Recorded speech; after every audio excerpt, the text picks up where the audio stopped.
All right, Custom Menu J. This is the built-in EVF.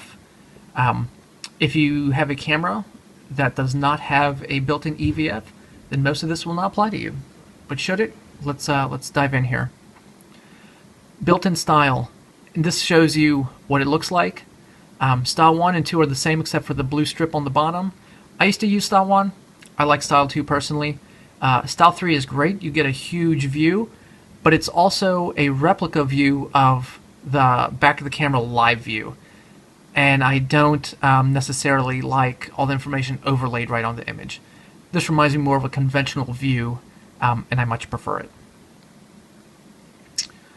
So again, info settings for what you see within the viewfinder, basic information, and I only have one custom. I turned the other one off. I didn't need so many. And I just have my highlights and shadows. If I need level gauges and histograms, I go to the full live view and I can see them all there. I don't want that in the viewfinder. So doing it like this, I can just hit the info button in the viewfinder and I see my basic information.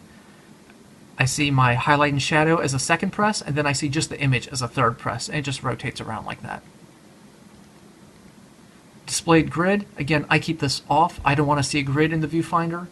Evf Auto-Switching, that's the eye sensor. I keep that off. I want to press the button and decide when it switches back and forth. I don't like it switching constantly. Again, a lot of times I'm shooting in dark environments, and I don't want that sudden burst of light coming off the rear screen to hit me in the dark. Evf Adjust. This is if you need to adjust color temperature of the screen. I leave it default, looks fine to me. Auto luminance. This adjusts based on, it adjusts the brightness based on your environment. I leave this on. I really find that the Olympus viewfinders are excellent, just as they were set. So they did a good job, I think. Halfway level. I always leave this off. This is, the level will come on with a half press of the shutter.